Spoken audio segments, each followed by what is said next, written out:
Art Salzman here, and welcome to the Daily Evolver. On this podcast a couple weeks ago, I explored what has become known as the Great Stage Debate, a controversy kicked off by a tweet from Nora Bateson, where she said that developmental theory, stage theory, is BS, colonial as hell, and has got to go. Now, apparently, we have a whole book, The Dawn of Everything, A New History of Humanity, by anthropologist David Graeber and archaeologist David Wengrow, makes a similar case, aiming, as the New York Times writes, to upend the narrative of social evolution. Now, this is going to be a big book. It's already number 2 on Amazon in pre-publication, and several listeners have written to me for opinions about the book. I've been keeping up with one of the authors, David Graeber, the self-described anarchist economist, since he arose as one of the philosophical leaders of the Occupy Wall Street movement a couple years ago. I'm looking forward to reading the book, if I can. It's 706 pages, and I may have more to say on it when I do. But in the meantime, I thought I'd get the ball rolling by examining several of the key ideas in the book, using clips from a video that the authors recorded before Graeber's untimely death about a year ago, when they had just finished writing it. There are some early reviews, and I'll look at them, and I'll start with a feature that was written about the book in the New York Times titled, "What If Everything You Learned About Human History is Wrong? The Dawn of Everything aims to rewrite the story of our shared past and future." So I wanted to take a look at this book because it presents quite a significant challenge to cultural evolution.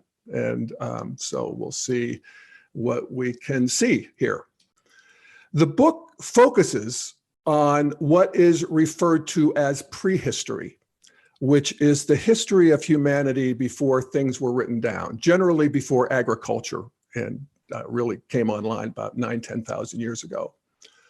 And according to the conventional story, for the first 300,000 years or so after Homo sapiens appeared, pretty much nothing happened.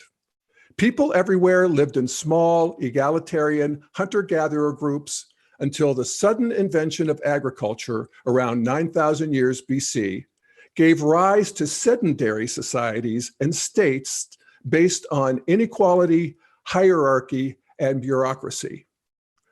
But all of this, Graeber and Wengrow argue, is wrong. Recent archaeological discoveries, they write, show that early humans, far from being automatons blindly moving in evolutionary lockstep in response to material pressures, self-consciously experimented with, quote, a carnival parade of political forms. And so this is a broadside against the idea of progress or even a linearity to human history. So David Wengrow, the archaeologist of the two, says there's a whole new picture of the human past and human possibility that seems to be coming into view. And it really doesn't resemble in the slightest these very entrenched stories that have been going around and around. And in particular, and this is the New York Times points this out, this is meant to be a broadside against two of the leading cultural anthropologists on the scene today. One is Yuval Harari with his book Sapiens, and also Jared Diamond with his book Guns, Germs, and Steel. And also, incidentally, it includes the big history people, David Christensen and Bill Gates. And I'm not sure they've ever heard of integral theory, but it includes integral theory too. So it says here, New York Times says, the big history bestsellers by Harari, Diamond, and others have their differences, but they rest, Graeber and Wengrow argue, on a similar narrative of linear progress, or, depending on your point of view, decline. So again, I'm not sure that they take on integral as a worldview or school of thought, But there are certainly things about integral that are beyond the work of Harari, Jared Diamond, and Big History. And I've always found all of them to be quite arid, lacking in juice and spirit and poetry. And basically the spiritual dimension, the loving intelligence that is behind evolution, that integral, for the most part, I mean, there's some people in the integral scene who don't go there, but I do. And my heroes, Ken Wilber, Steve McIntosh, many of the integral writers, and of course, integral through the history. Steve McIntosh and I did a podcast on the Daily Evolver about the history of integral thought that shows its philosophical roots through a couple centuries. So at any rate, integral does not see the history as, what's this up here? Automatons blindly moving in evolutionary lockstep. I mean, that's a straw man if there ever was one.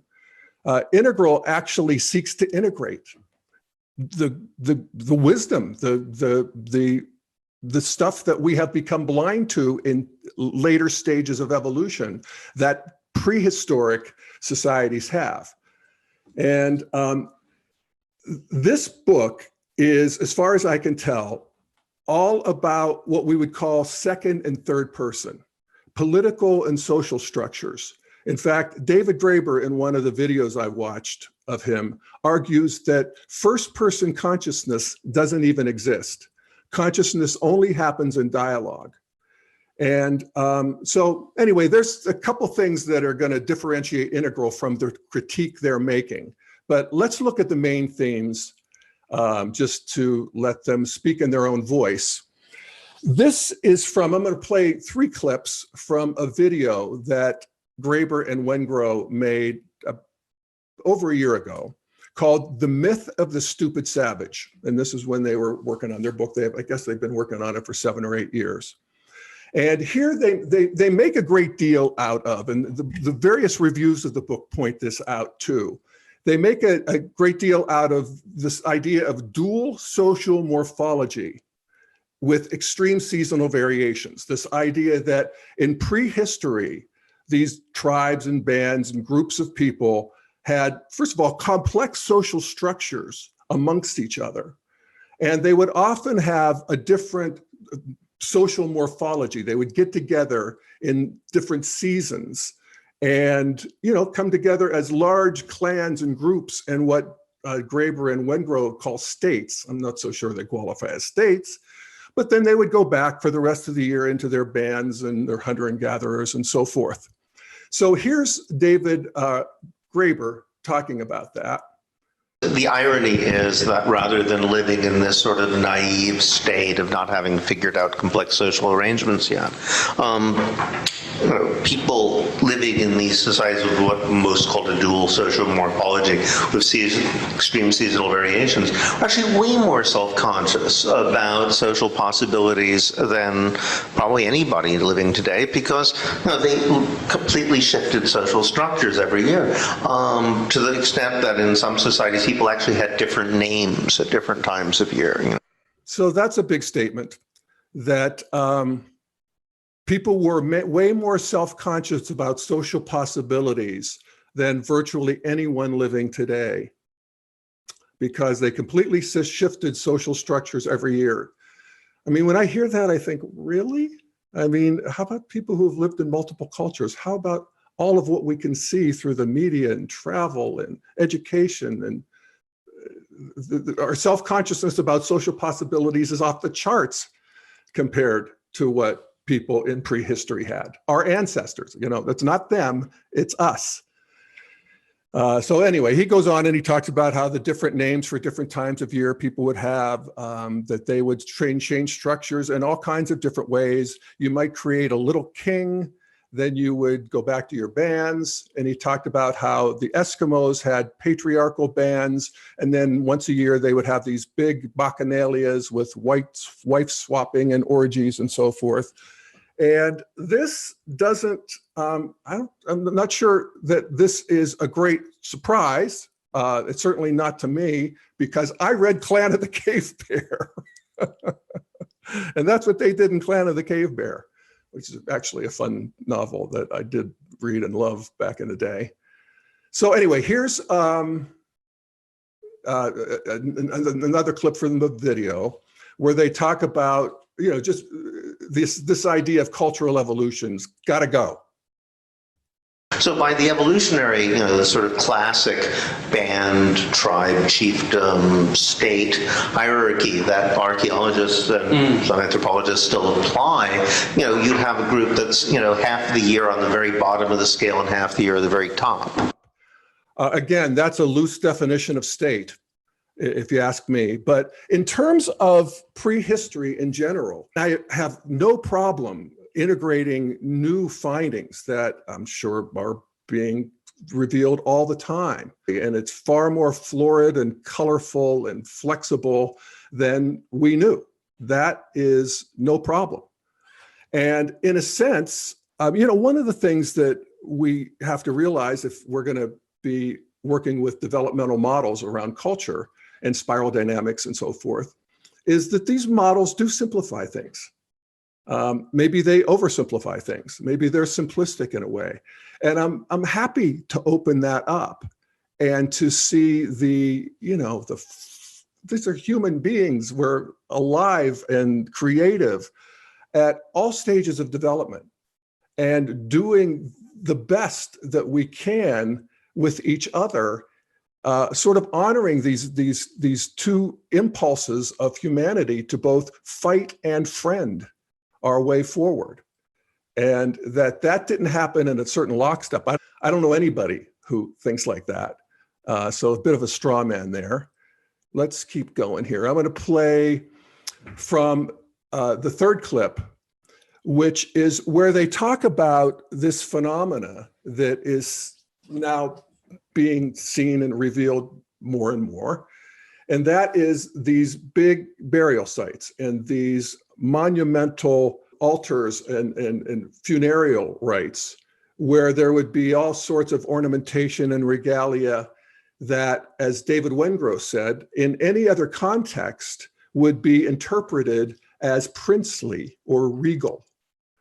And yet, we don't find any of the trappings of a state based on princes. No armies, no storage, bureaucracy, but yet these big sites. And how could this possibly be explained? And here's David Graeber on that. Yes, I mean, for one thing, there is the fact that the vast majority of the skeletons that seem to get the regal treatment are giants or hunchbacks or dwarfs or otherwise physically deformed in some way, which seems to make it rather unlikely that we're dealing with some strange deformed aristocracy.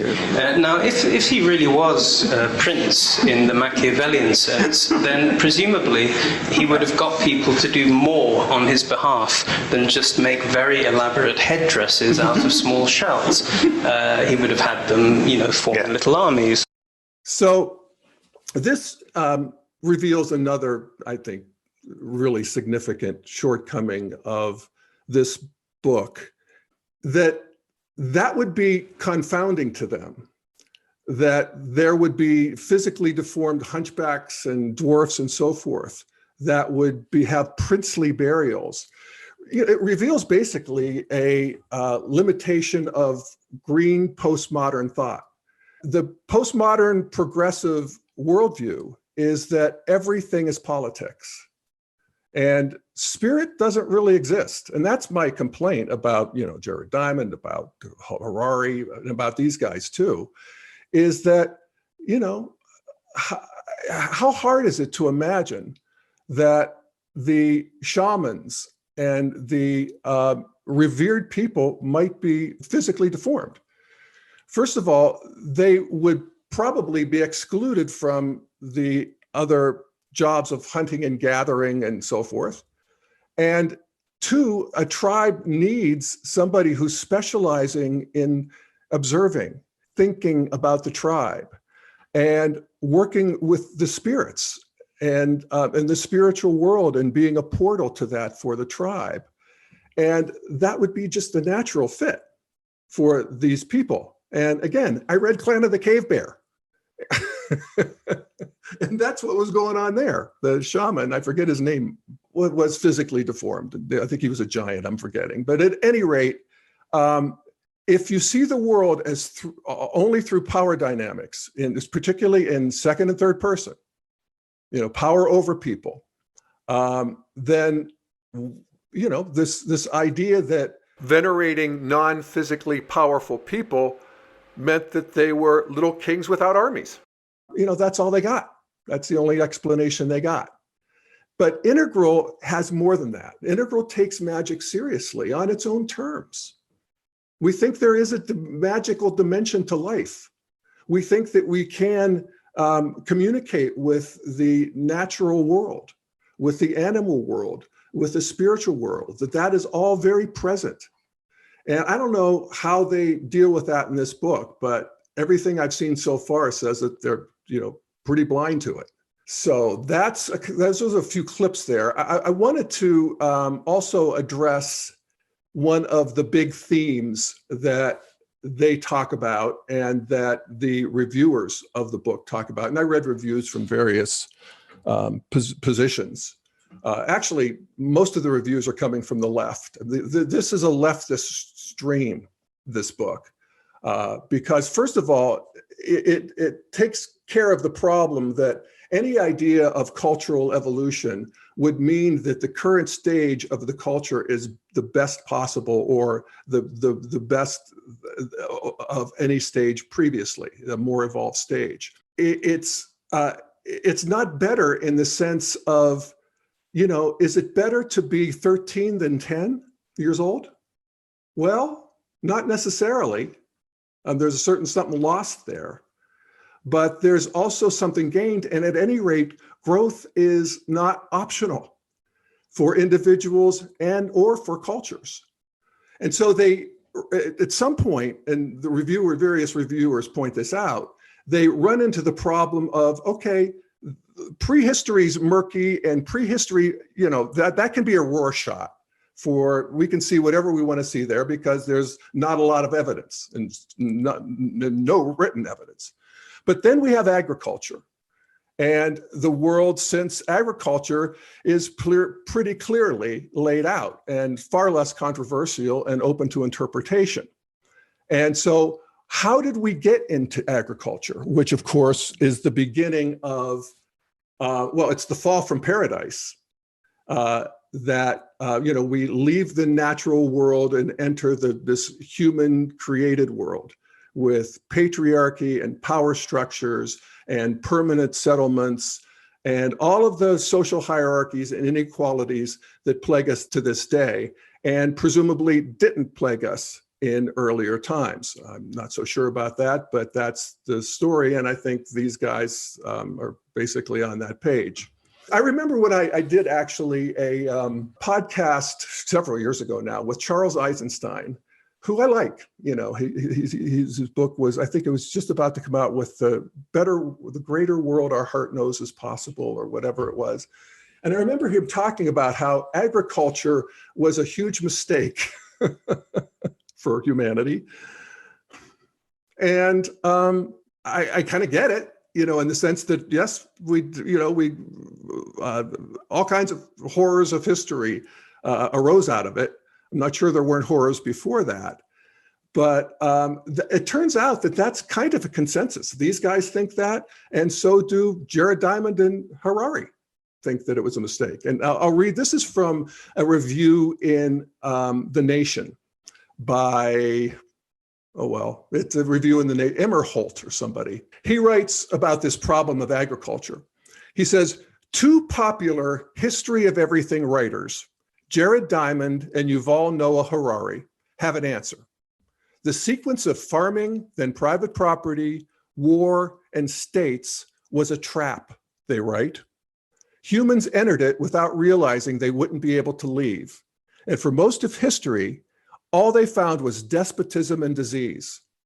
The agricultural revolution was thus, quote, the worst mistake in the history of the human race, unquote, as Diamond asserts, or, quote, history's biggest fraud, unquote, as Harari does.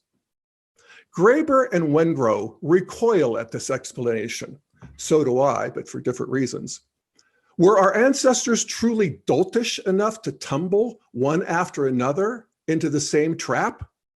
Most important, they're wary of Diamond's and Harari's fatalism, of the suggestion that State Street runs only one way. In Graeber and Wengrow's rendition, agriculture was, like everything else, a considered and revocable choice. The dawn of everything thus tells of people, quote, flirting and tinkering with the possibilities of farming, taking it up, putting it down, and thereby not enslaving themselves. And I think that's true. I mean, I have no problem thinking that in prehistory, they tried it, they let it go, but eventually agriculture, we grew into it because the evolutionary urge to complexity, it seems inevitable that we did, and we will grow through it and into capitalism, which of course is the big bogeyman for Graeber and Wengrow, and we will grow through that. But, that's the growth view. Anyway, let's see what he says here. So this is again, I think Immerholt from The Nation, he writes, yet somewhere, something did go terribly wrong. Graeber and Wengrow admit. People went from creatively experimenting with kings and farms to getting stuck with them.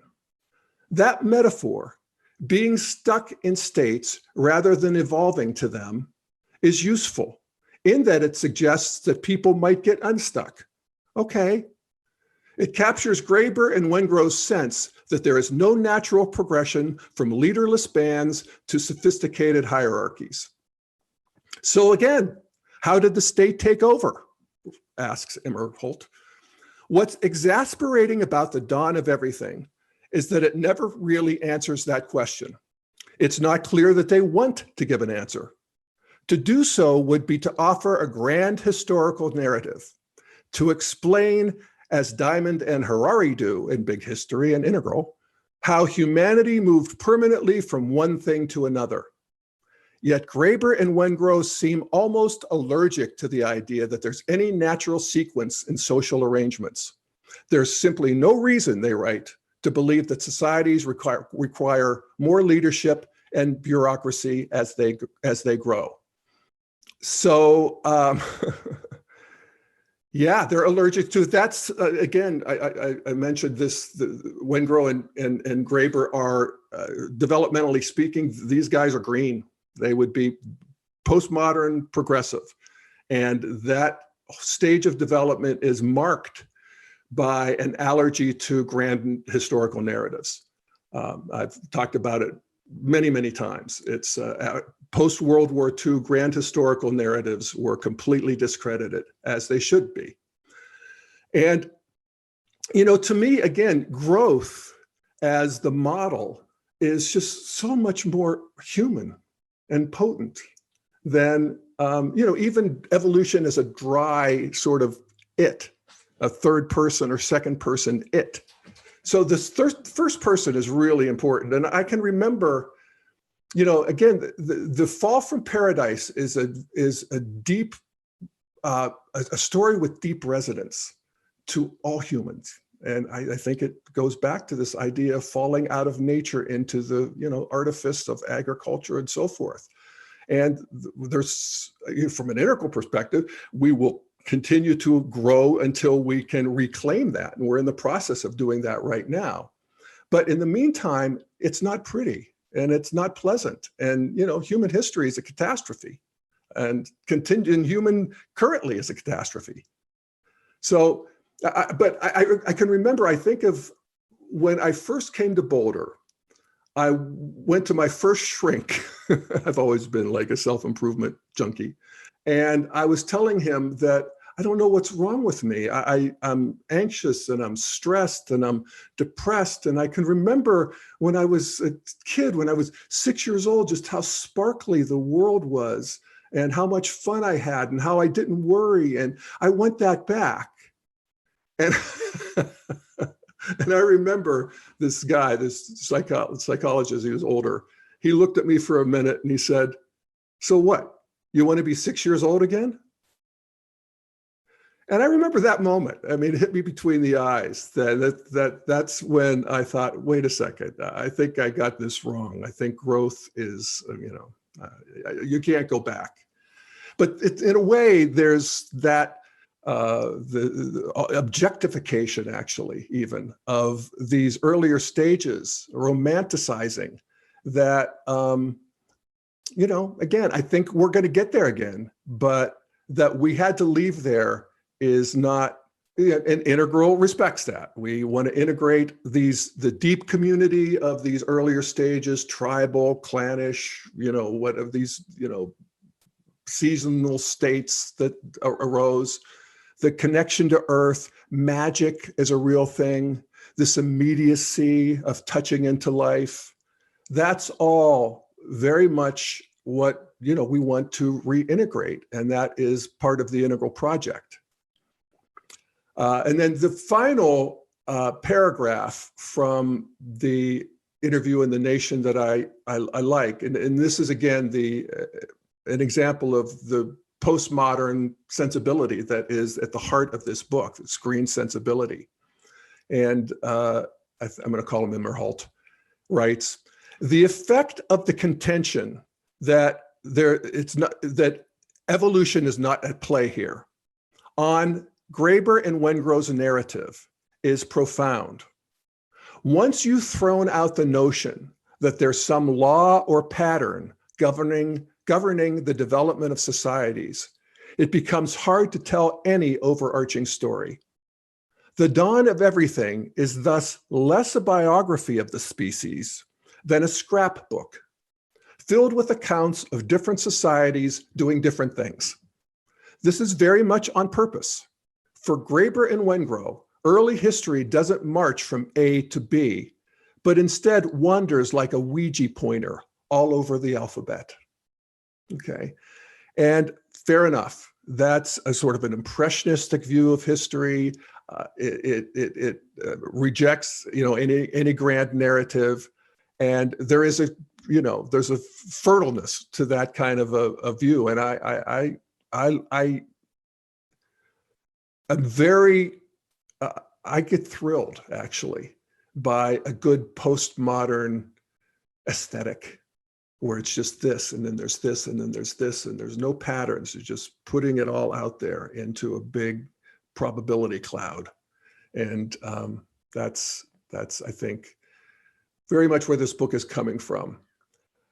All right. There's one comment that there was a lot of comments in the comment section in the New York Times, most of which were very skeptical, I have to say, about the book. And I was glad there were intelligent skepticism about the book. And then there's this one comment written by this guy, Franz from Brisbane. And I think this guy's got to be integral. This is just one of the most integral comments I've ever seen. And so I just I pasted it here. I'll play it, or I'll read it to you. It's about 4 paragraphs. He writes, "The practice of cultural anthropology is to playfully enter a funhouse hall of mirrors. One must constantly ask, what cultural and psychological bias am I expressing with this interpretation, or even with this research question?" This is, I think, really important. "There is no final answer. There is only the sifting and resifting through the maze of mirrors, relooking at data points, reinterpreting what we think we know, finding and removing errors of assumption and projection. And those assumptions and errors exist on cultural and individual levels. But that does not mean that some provisional elements of, quote, truth, average caloric intake derived from a gathering versus hunting culture, likely effect of cultural contact between Group A and Group B in prehistory, likely era of non-stratification versus stratification in indigenous peoples, that these do not emerge, that these patterns do not emerge and become something between solid postulate and granite fact. So he's saying that these patterns do emerge and become something between solid postulate and granite fact. A great joy in life is to constantly examine one's own rigid self-conceptions, conceptions of others, cultural biases, ethnocentric interpretations, and worldview footholds. That these authors choose to do so in a grand synthetic way, even if informed by contemporary cultural and political biases, is part and parcel of a messy but unavoidably human pursuit, telling stories about how we got here and maybe why, and musing on where we are going. So I think that's a great sort of way of holding this book and appreciating it for what it does, which is, first of all, it fleshes out prehistory. I'm sure it's full of all kinds of great stories and about findings and ideas and so forth. And also that it is, that the book is not, it's not dystopian, which I find Harari to be, I'm depressed. First of all, it's so shorn of juice and spirit. And Wengrow and Graeber here have a more positive view that since we had these societies of creativity and non-hierarchy and egalitarianism before, we can do it again because why not? And I'll take that part. I like that part. All right. Well, thank you for listening to me ramble on about that. A number of you wrote to me about this book, and that's the best take I have right now. And if I get pulled into it and want to comment on it further, I will. So check it out yourself and let me know what you think. Jeff@dailyevolver.com.